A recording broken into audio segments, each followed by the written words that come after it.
بسم اللہ الرحمن الرحیم۔ استاد بادشاہ نہیں ہوتا لیکن بادشاہ بنا دیتا ہے۔ مومن وہ نہیں جس کی محفل فاق ہو، مومن وہ ہے جس کی تنہائی فاق ہو۔ اگر ثابت قدم رہا جائے تو راستے خود بخود بن جاتے ہیں۔ کبھی کبھی اپنی خوشیوں کو حاصل کرنے کے لیے جھکنا پڑتا ہے اور وہ جھکنا رائے گا نہیں ہوتا۔ محبت اور دوستی، یہ دو چیزیں ہر طوفان کا مقابلہ کر سکتی ہے، مگر ایک چیز ان دونوں کے ٹکڑے ٹکڑے کر سکتی ہے، اور وہ ہے غلط فہمی۔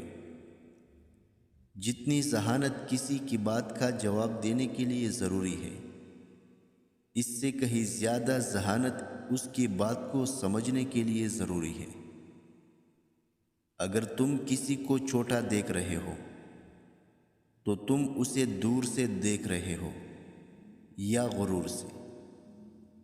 مشکل وقت میں دلاسا دینے والا کوئی اجنبی بھی ہو تو وہ دل میں اتر جاتا ہے، اور اس وقت میں کنارہ کر لینے والا کوئی اپنا ہی کیوں نہ ہو پر دل سے اتر جاتا ہے۔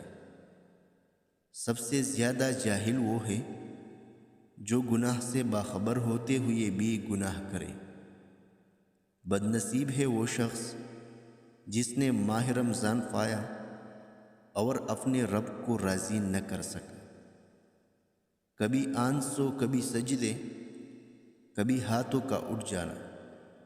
انسان جب ٹوٹ جاتا ہے تو اللہ بہت یاد آتا ہے۔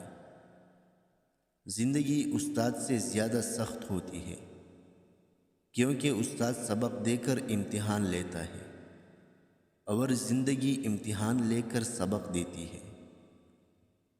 اچھے کے ساتھ اچھے رہو، لیکن برے کے لیے برے مت بنو، کیونکہ تم پانی سے خون صاف کر سکتے ہو لیکن خون سے خون نہیں۔ خدا کے نزدیک کسی انسان کی عزت جتنا زیادہ ہوتی جاتی ہے، اس کا امتحان بھی اس قدر سخت ہوتا چلا جاتا ہے۔ اللہ تعالیٰ کی 4 رحمتیں ہیں جو انسان سے برداشت نہیں ہوتی۔ نمبر 1 بیٹی، نمبر 2 مہمان، نمبر 3 بارش، نمبر 4 بیماری۔